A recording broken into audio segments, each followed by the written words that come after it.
We're the Good Neighbor Network, FM 101.9 and AM 1450 Murfreesboro, FM 100.5 Smyrna, audio and video streaming at WGNSradio.com. This is the WGNS Action Line, talking with Rutherford County newsmakers about what matters most to you. Now, your host, Bart Walker.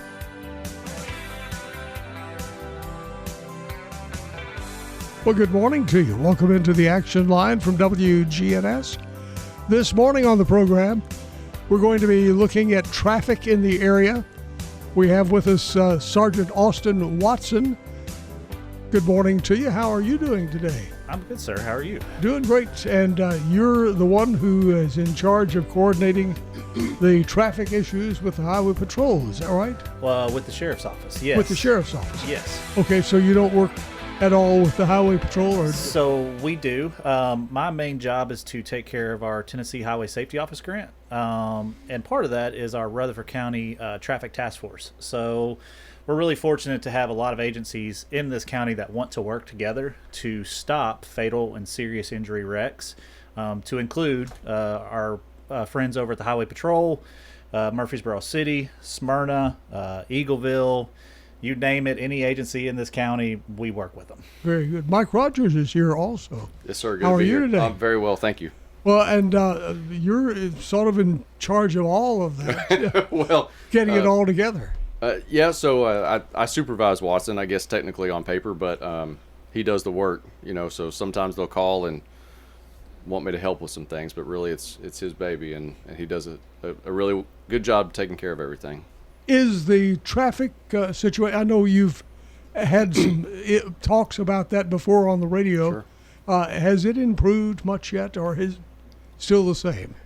Well, that's kind of an interesting question. We were kind of looking at some statistics here right before we started talking, but the thing about Rutherford County is it grows so quickly, and the population grows so quickly that if you just look at numbers on paper, of course they go up, and that's not necessarily because it's getting worse, I guess, if that makes sense. It's just because it's growing so much, and with so many more people and so many more drivers and younger drivers and elderly drivers and so many different people on the road, there are increased number of crashes. But I do think that we do a good job when you look at your serious injury crashes and you look at your fatalities, and you can kind of see a downward trend in those. In spite of the total number of crashes going up, I think that shows success. One thing really happened that sets that aside. Last week, the Sheriff's Office got a real honor.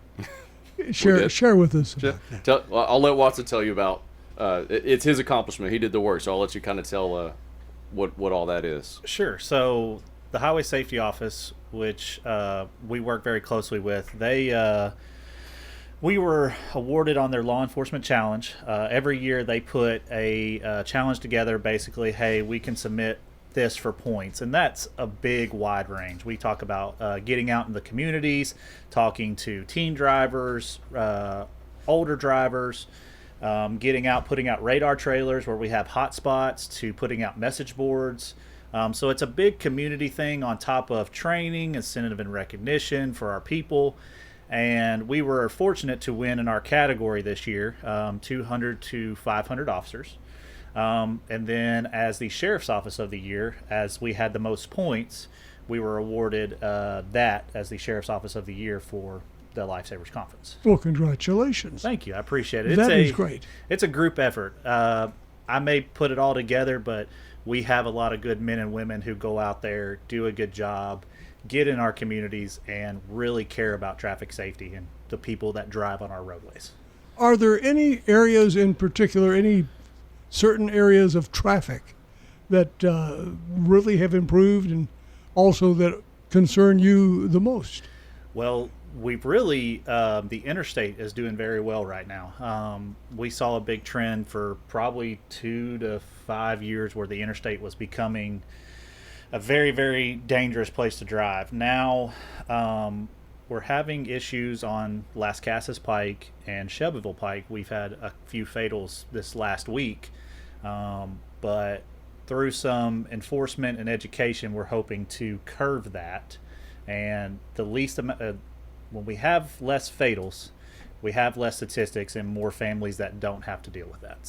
So the interstates have improved, but we've had some decline on Las Casas Pike and Shelbyville Pike. Unfortunately. What do you think the reason is on that? To be honest, I can't tell you right off the bat. Shelbyville Pike, a lot of that is people going to and from work. Shelbyville's becoming more of a bigger county itself, Bedford County. So you've got a lot of people that travel that way.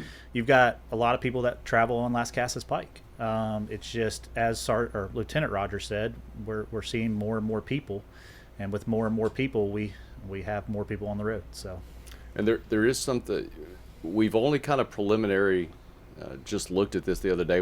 Watson and I were looking at some statistics from Shelbyville Pike 231 South, and we were looking particularly at the intersection of Rock Springs Midland, which is they've built houses back in their neighborhoods, and there's a crossover when you want to come into town. You have to cross the highway and come back. And we started looking at the crashes there and kind of what's going on. And the biggest contributing factor, surprisingly to us, was elderly drivers. Really? And out by far, outweighed speeding drivers or DUIs. It was elderly. And so then I thought, well, let's look at the intersection of Walnut Grove, which is just the previous intersection, the same style intersection, just a little bit up the road. And again, the most contributing factor was elderly drivers. Now, we don't know why that is, or maybe like what the, we kind of have to dig into that and read in each of those individual reports to kind of try to figure out what's going on. And I don't know what that might be, but that just kind of jumped out. I've never seen anything like that before, and it was kind of interesting.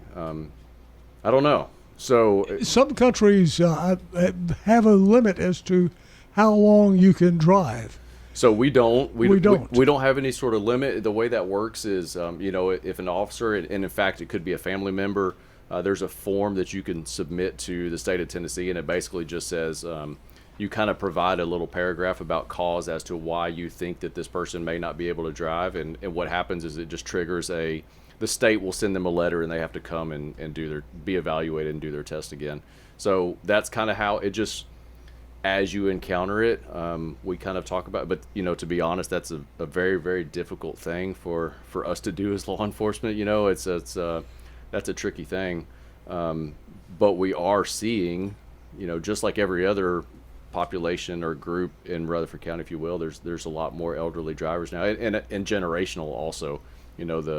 The boomers are starting, they're starting to be fully retired and just drive, so I don't know that there's anything to that, but it does kind of jump out at you on paper, and I'm curious as to why that might be the case on that highway with those crossovers. Now, when you earmarked the elderly drivers, what was it that caused them to create the issues? That's right. I mean, exactly. Just being old is not. Well, right. So when we do a crash report, obviously we're going to enter your driver information, which includes date of birth, and the computer will so all of our crash reports now are all on computers, and it all goes into databases, and it's all analyzed.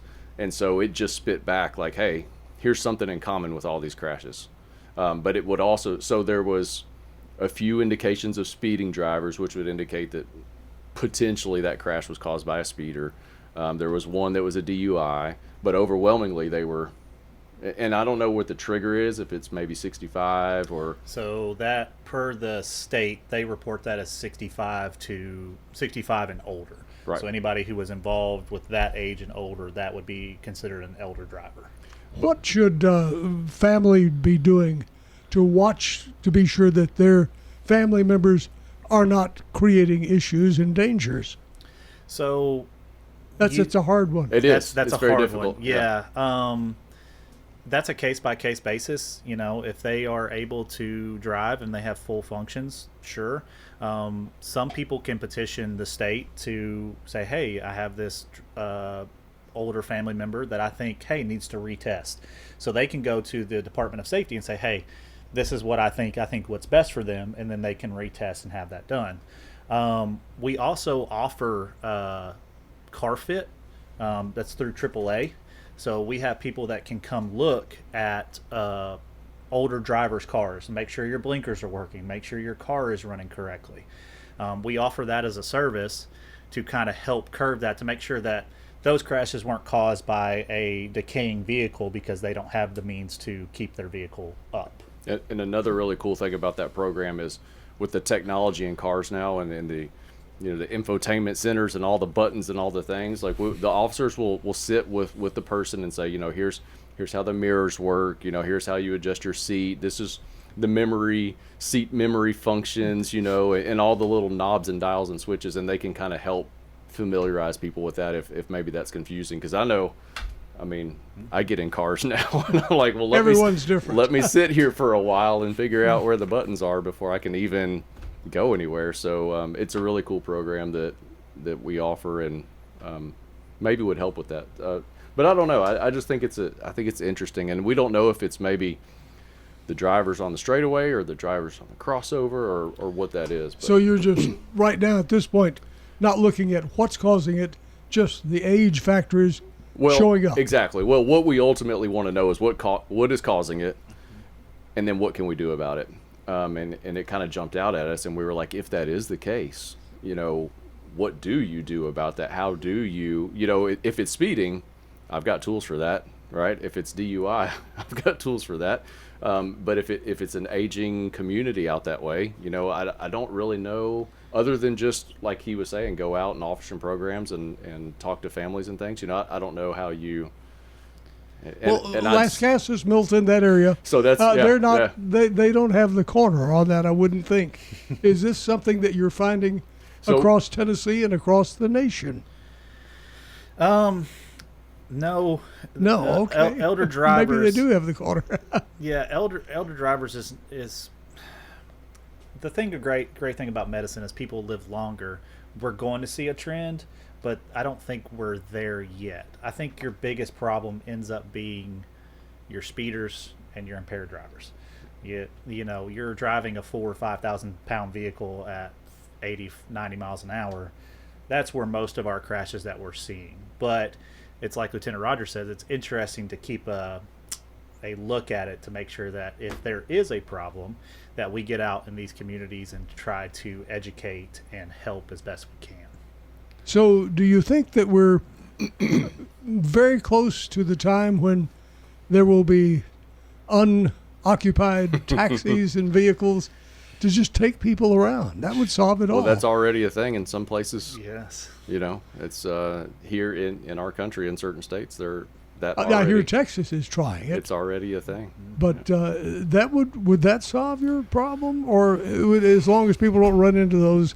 I think you probably cars. just change from one problem to another problem. I would think. I don't know that we can only speculate about that. But yeah, I think about Back to the Future and all the old cool movies. They were like, 2020 something, you'll be in all these cars. And yeah, technology is great, but technology has a limit. And I think you can't take away the human factor when driving, but if that's the way we are going as a society, that's something we'll have to look at, hopefully, not a few years, but more years down the road. Well, now, some people's cars are driving, though. Oh, those Teslas are, absolutely. They are amazing vehicles. I've seen them all over social media, but and I don't think I could trust them. They bring with their own challenges, and not only in the police world, but maybe in the fire world, and those, what do you do about crashes and battery fires, and, how do you tow those vehicles? Because the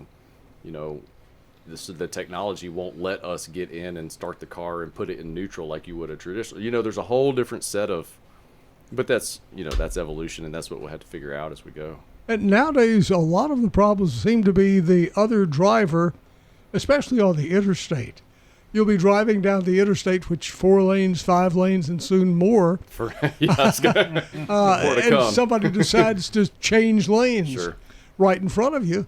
If you're on automatic and you're in a Tesla, say, how quickly maybe it'll react quicker than a human can. I don't know. It does react pretty fast. But it only, on the face of it, it almost kind of seems more dangerous because the car will just hit the brakes and stop. And so then the question, they were having a period of time, and I don't drive a Tesla, but I know that there was a period of time where the car would, how the tires come off the trucks and they're in the middle of the road, and the car would think and it would slam on the brakes in the middle of the interstate, thinking there's some kind of obstacle in the road that a traditional driver would go around or just kind of go over, and now you've got a car that's those truck tires could exactly cause quite a bit of trouble. There's a whole different kind of ball of worms that come with So we're going to pause for just a moment. When we come back, if any of you have questions or comments about how do you tell your loved one, maybe you ought to consider giving up your driver's license. It's tough. That would, I mean, you're basically saying giving up your freedom. I mean, that's what it boils down to. We'll be right back. Stay with us.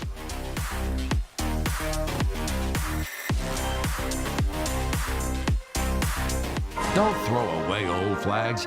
WGNS retires old glory with respect. Bring those tattered Bibles here, too. We're more than talk. For home restoration at a price you can afford, trust the professionals at Farrah Construction to get the job done on time and within your budget. Farrah Construction can remodel your home or can update your kitchen, bath, or other rooms. I'm Ron Hall. If you can dream it, Farrah Construction can turn it into reality.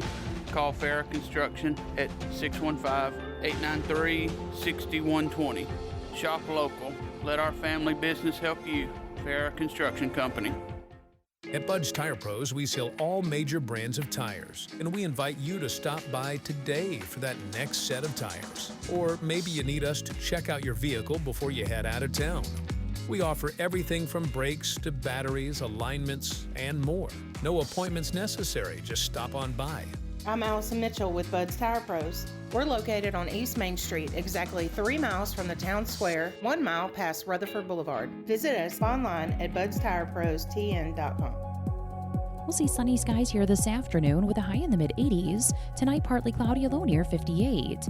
Thursday, sunshine high around 86. I'm meteorologist Jennifer Wojcicki on News Radio WGNS. Currently, it's 57. Good morning. The police are still out here with a couple of accidents. Here's what we're seeing. Heavy traffic right on schedule, actually, for this time of the morning, coming in from Murfreesboro, Rutherford County on 24 westbound up through Antioch right now, passing Bell Road, Haywood Lane. Still some volume trying to get down Vietnam Vets coming westbound at Conference Drive, getting on that ramp to 65 South, headed on down into Madison. Prince's Hot Chicken has new items on their new menu. You got to check them out. You can order online, princeshotchicken.com. I'm Commander Chuck with your on-time traffic. Tire World's annual at-cost tire sale simple instructions. First, get on the Tire World website. Next, shop and purchase your tires online or in the store. Now, schedule a time within the next 30 days to have your tires installed. This sale is literally that simple. It is easy, convenient, and saves you lots of money. That's because at Tire World, we don't put discount in our name. We put the discount in your pocket. At Tire World, we keep your family rolling. We're News Radio WGNS 100.5, 101.9, 1450. Online and on your phone at WGNSradio.com.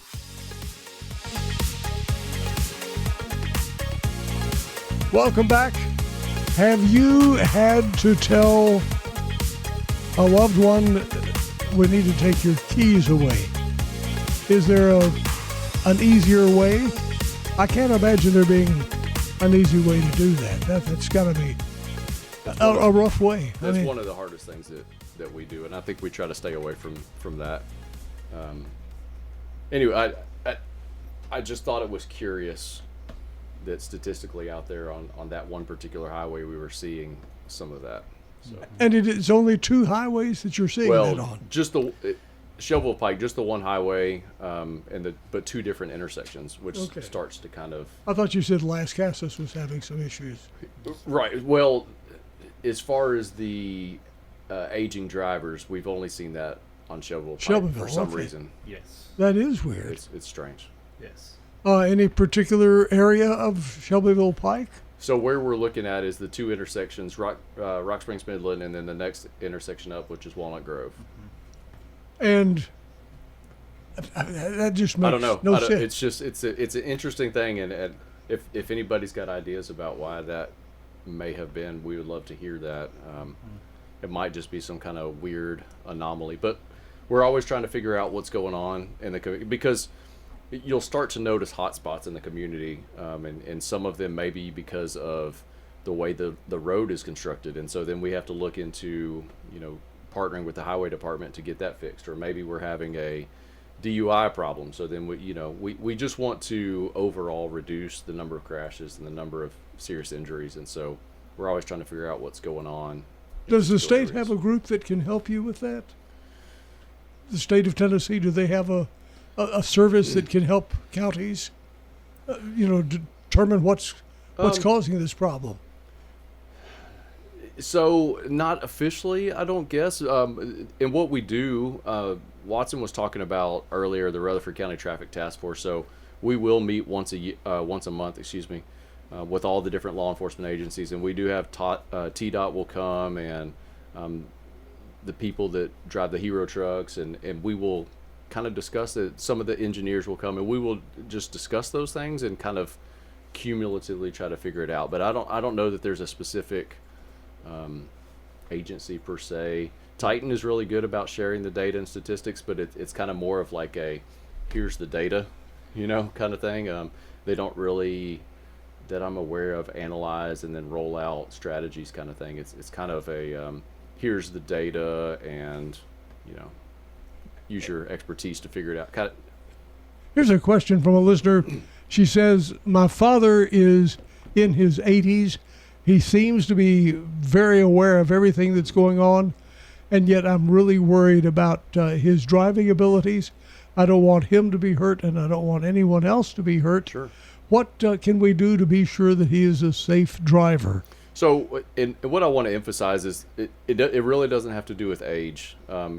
Statistically, when on the paper, it's going to kind of flag this category as age. But if age is just a number, and so if the person is functioning fine and you don't have any reason to believe, you haven't seen anything, you haven't heard anything, they haven't been in crashes, then just because they're elderly does not mean you need to worry about their driving ability. I've seen people in their 90s sure, who are sharp as can be. It's just a number. When I would start having those conversations is when maybe they've had multiple crashes, or maybe they've been stopped by officers for going the wrong way, or maybe things that when you start seeing a trend, then we need to start having that conversation. But I wouldn't start those just because they're aging. I mean, we're all going to do that, and that's just a number. It doesn't really indicate any kind of danger or anything. But if those things start happening, what you'll start seeing is you'll start hearing them complaining about being pulled over, and many officers will kind of stay away from that, but you'll start hearing, well, the officer stopped me and I don't understand why, or maybe I've crashed into something, or maybe things like that. And when you start seeing those things, then you can have that conversation, and maybe you can ask the sheriff's officer or the city police to kind of help them through that process. But I just want to be That's very delicate. Yeah, I want it to be known that we don't think that just because you're aging, that doesn't mean you can't drive. That's not where we're coming from. And let's not start putting people on the hot seat just because they're elderly. Let's wait until we have a reason and we've seen some things that we can talk about. And there's education stuff too. So I've actually pulled it up on my phone. If you go to the Tennessee Highway Safety Office website, which is thso.org, they have a older driver safety spot that gives you approved driver education courses. When should I start asking these questions of, like she said, when should I start to have this conversation? And the state has all those resources online that we have access to too, that if they have questions, they're more than welcome to reach out to any department, and they will be able to try to help you. Because like Lieutenant Rodgers said, that's a hard topic, and that's a sensitive topic, but we want to make sure that they're safe and that they don't become a statistic, and that they are able to get around safely. Here's a question. This listener says, wasn't there a class offered by AAA that gives you a discount if you're a senior citizen if you take the class? So I'm looking at it right now. Actually, under the additional resources, it's AAA driver improvement courses for seniors. AAA is a big part of that. They like to do yellow dot. They are big in the senior driver category. What is Yellow Dot? So Yellow Dot is a program where you can have basically a sticker on the back of your car, and that basically tells law enforcement if I roll up to a crash and I see that they're an older driver and they may have some medical issues that I need to worry about. So when I assess that driver, they keep a packet inside their glove box. I can pull out that. I can go, okay, this is the known medical issues. This is the medications they take. And I can give that all to EMS, so we're not having to call family members and go, hey, what stuff do they have going on? It's able to treat those people on scene a little bit easier, and it gives law enforcement more information, contact information for family members and that kind of stuff, which as the sheriff's office, we do offer Yellow Dot. Now, you mentioned that, I think you said last week that you had accidents with fatalities on both Shelbyville Highway and Las Casas Pike. Were they involving senior citizens? No. So we had a single vehicle. On Las Casas, it was a single vehicle and a motorcycle. Shelbyville Pike was a motorcycle and a 2-car collision. So those are the 4 that we've had in the last about 10 days on those roadways. Is the motorcyclist the one that always loses? Unfortunately, yes. The motorcycle involved in both were the fatal statistic on that one. So there is a problem. It means, what is it, people not noticing the motorcycles, or are the motorcycles driving too fast? Or both? We don't know exactly. The THP is still investigating that, so once they figure that out... Well, I don't mean that particular one, but... Yeah, speed was an issue. Vehicles pulling out in front of them, so it could be a little bit of both. They didn't see them, and then their speed ends up causing a wreck. Yeah. Historically, you see both. Yes. You see a chunk of motorcycle crashes that are motorcycle reckless driving type things, like you would imagine. And then the other half or so is people just didn't see the motorcyclist, when they pulled in front of them or something like that. So you see both. Here's a question from a listener. They said that a few years ago, they used to see motorcyclists riding on their rear wheels. That was a big thing, and that caused some accidents then, but they don't hear about it anymore. Did people quit doing that? I don't know that they quit doing it. It's automatically considered reckless driving now. I don't know. Just the simple action of doing that now is considered reckless driving. I don't know that they're not doing it necessarily as much as we don't see them wrecking and or doing it in front of us. Yeah. There you go. But you definitely see it on social media and those types of things where people are certainly still doing those things. The one thing you see a lot on social media is the motorcyclists trying to outrun the police officers. That's a real day occurrence, I guess. Oh, sure. Oh, yeah. They sometimes will try to bait you and try to run from you, and I mean that's their choice. Bait you? Yeah. They want you to chase them? They want you to chase them, yes. So that's what they're trying to outrun us, and that's their choice. We have certain policies and procedures, but if you want to be going 150 miles an hour, that's on you. Wow. So, and they eventually, I guess, will stop. Eventually. Well, they've had some success with THP and their helicopter getting involved in those kinds of things, and we won't overtly chase them, but the helicopter will follow them until they stop, and then we'll handle business then. So we have other ways of taking care of things with all the license plate readers and cameras, and we're not going to overtly get into a vehicle pursuit with a motorcycle and a patrol car because it's crazy dangerous to everybody involved, the rider and us and all the other public and everybody involved. But we will figure out who the people are and take care of it other ways. I'm glad to hear that we are using the helicopters because it just makes sense. Sure. Why not just stop the pursuit and ride the helicopter, and you can't get away from that. Sure, yeah.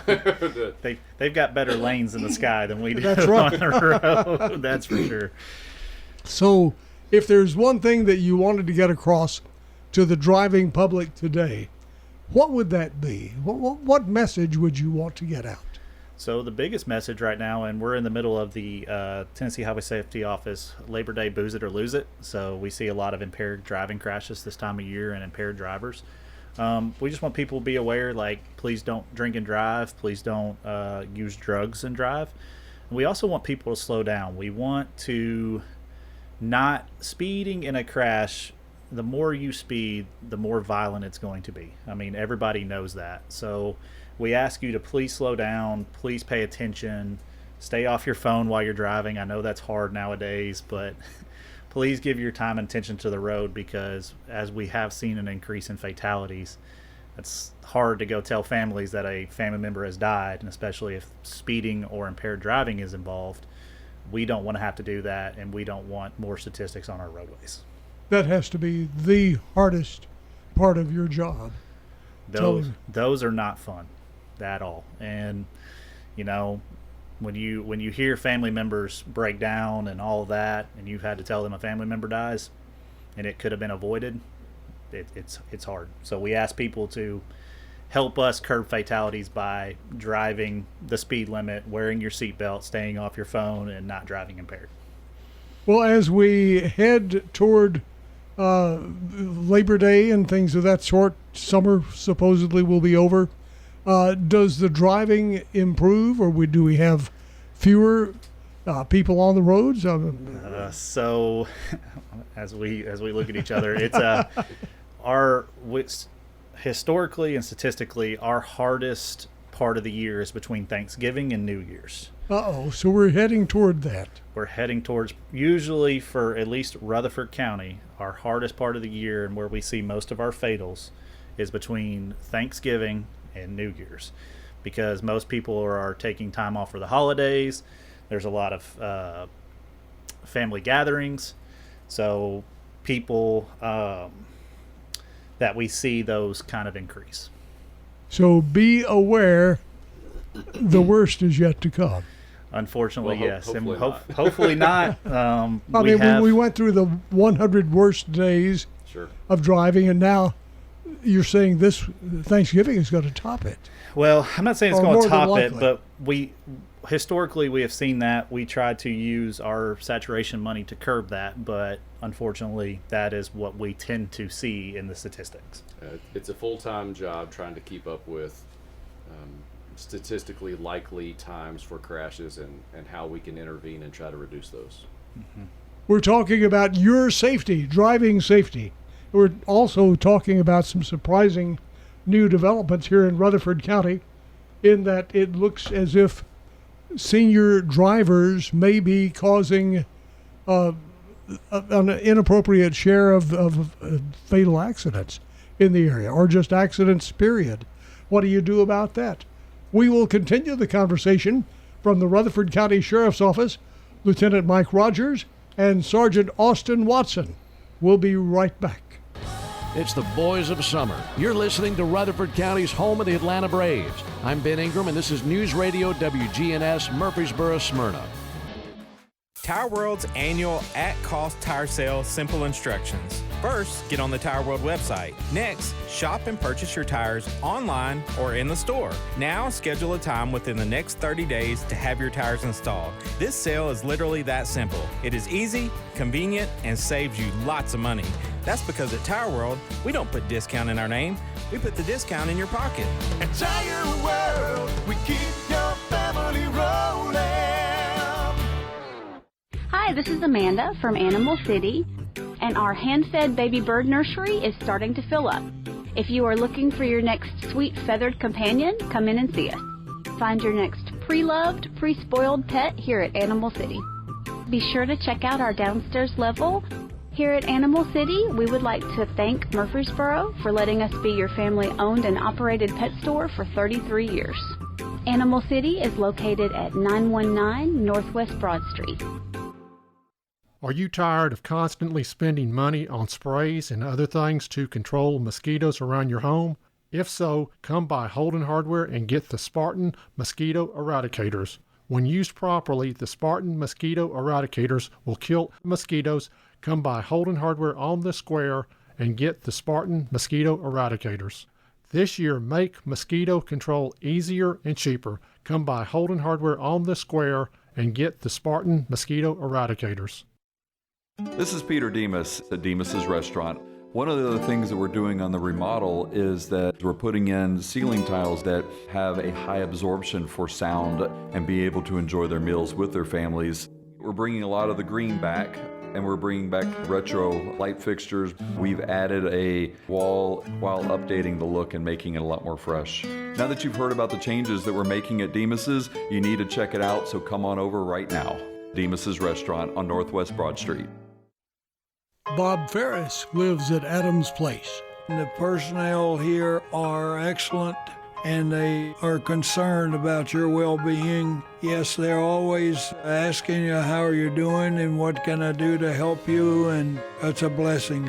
Hi, this is Terry Deal at Adams Place. Call me for more information about Adams Place. Phone 615-904-9111.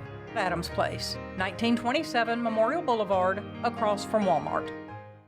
We're excited to announce that Capstar Bank is now officially a division of Old National Bank. The friends you've made while banking right here over the years are still here, and so are those delicious, warm, homemade cookies. Everything you enjoyed about Capstar is still at Old National Bank. In Murfreesboro at 2230 Dr. Martin Luther King Jr. Boulevard. Come on over and enjoy warm cookies with friends while doing your banking at Old National Bank. Old National Bank, member FDIC, equal housing lender. We're loud, we're proud, we're blue. WGNS AM and FM, your home for the Middle Tennessee Blue Raiders.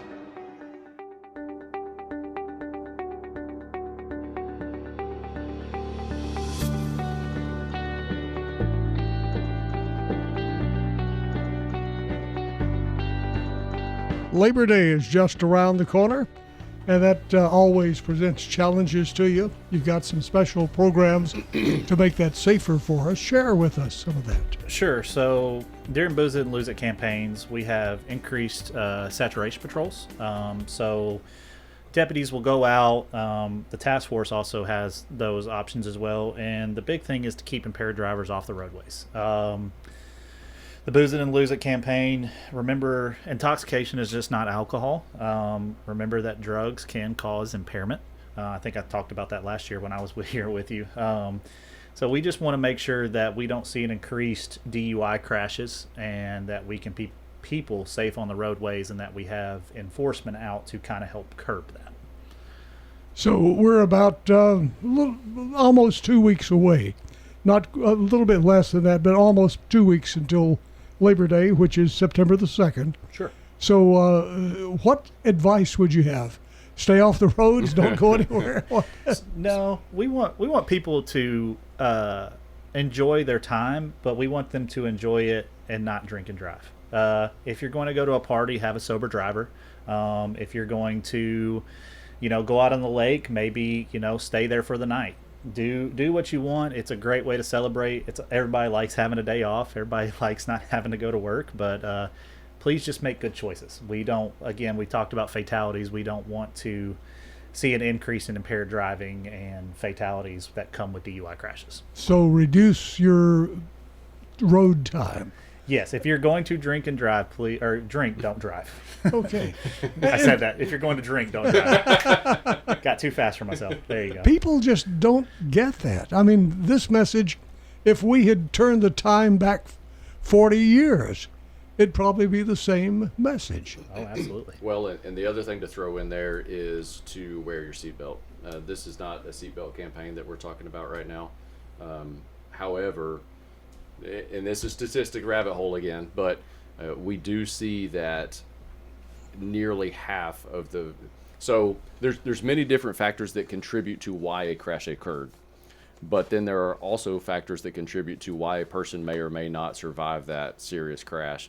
And about half the time, the people that are not wearing the seatbelt are the ones that perish. So simply wearing your seatbelt will likely save you in those crashes. Now, there's always an argument of, well, I could be trapped, or there's always that the seatbelt makes it worse argument. But in the overwhelming majority of the crashes, the people that do wear their seatbelts are the ones that survive, and the ones that don't are ejected, and it makes things much, much worse. So I'll say that, and then I'll kind of get on my soapbox like I always do when I come. I feel like in driving and crashes and all the traffic safety world, if we would just be more patient and we would be understanding of each other, it would be a much better experience and a much safer experience for everybody. If we just would kind of relax a little bit and take our time and get to where we got to get and give each other a little bit of grace, I think that it would be a much better community. Mike, I remember one of the times you were on, you brought up the fact that, and this was during COVID, that people were not seeing the traffic on the interstate, so they were speeding up. Sure. Did they ever slow down after? Because I think you said that they continued to speed. Well, the trick was there wasn't as much volume on the roadway, so that they had clear lanes and they could go faster. And I think now that the volume has picked back up, it's harder to go faster. But if they have the opportunity, they still will. And that's kind of where I'm coming with that point. If you, and I calculated at one point, and I don't remember, but if you leave like Old Fort Parkway on 24 and you go to Nashville and you set the cruise control on there's no other cars on the roadway, and you set the cruise on 70 miles an hour, and you can go 70 miles an hour from Old Fort to Nashville, it would take you so many minutes. However, if you were to take that same car and set the cruise on 95 and you could do it the whole way, you would only save yourself like 3 minutes of travel time. So you think you're saving time and you're not. So the point is, when you put all the traffic back in there, and you can only go 90 for half a mile, and then you got to slow down, and then you go 90 again, and you got to slow down. Like over the course of that trip, all that aggression and all of that stress and all of that anxiety that you've put upon yourself and all the other drivers around you, you've really probably saved yourself 45 seconds of travel time. And so it just doesn't make sense. So set the cruise and listen to a podcast and just hey, it's going to take me some time. I can't just get to Nashville next minute. It's going to take some time to commute, and just enjoy the drive, and it just doesn't make sense to me. If you do a cost benefit analysis, there's no benefit to going that fast. You're not saving any time. You're not getting there any faster. So then what is it? That it just, sorry. Okay. I said I'll get off my soapbox. We have a text here from a listener. They said that they just finished getting into Nashville. They drove there this morning, and the traffic was bumper to bumper when they were going. Sure. And they were using the HOV lane. There were people with them in the car. Sure. And they kept seeing the trailer trucks getting into the HOV lane. Should that happen? Well, that's my other soapbox. So, the trucks are supposed to stay in the two right lanes. And it's very, very difficult to enforce because we're just not out there to do it. They do have the right to pass, other vehicles. They can't for any reason get in the HOV lane. You're not supposed to be over there unless you have two occupants more anyway. But the trucks are a huge contributing factor. Even when traffic is flowing well, when they get over into those left lanes, and now you've got cars that are trying to go all around, it's a mess. And the other thing, and I'll say real quick, we do have in Tennessee what's called a slowpoke law, and what that basically says is that you cannot be over there in the far left lane unless you're actively passing somebody. So what you'll see is a car that's in that far left lane, and they've got their cruise set on 70 miles an hour, and they're telling themselves, I'm going the speed limit, I can be here, and you've got 10 cars backed up back behind them. You could be given a ticket for that. The state says the law says it does not matter of speed. You cannot be in that left lane unless you're passing. And the reason for that law is what you'll have is those 10 cars behind them will slam on the gas and go way over into the right-hand lane and go around everybody, and that causes crashes. So what they're saying is just get over, and if we can't, it's hard for us to control the speed, so let the cars go by, and it's actually safer to let them go by instead of just parking in the left-hand lane and causing those congestions, and then the trucks, and then the impatience, and causes the road rage, causes the shootings, so just move over. This is a wild time that we're living in now. So if you have questions about any of the topics we've talked about this morning, whether it's driving in the HOV lanes or speeding or senior citizens causing accidents, or what to do if you're worried about your senior citizen, can they call you at the sheriff's office for advice? Sure, absolutely. And go ahead. That's what I'm here for. Like I said, I'm the big traffic guy here. You can call dispatch. They will send you over to me, and I will be happy to talk to you at any time. Just say, I need Sergeant Austin Watson. That's quick. it. I need him in a hurry. That's right. So Very I'd be good. happy to talk to anybody. Thank you both for joining us. Sergeant Austin Watson with us and Lieutenant Mike Rodgers. And by the way, if you missed any of this broadcast and want to hear it again, and maybe you just wanted to be sure you heard what you thought you heard, it is in podcast format, or it will be in a few minutes, on our website, and also all of the podcast locations throughout the world, all of them. So you'll find it under the Action Line, WGNS Action Line. Hey, have a great day. We'll see you tomorrow.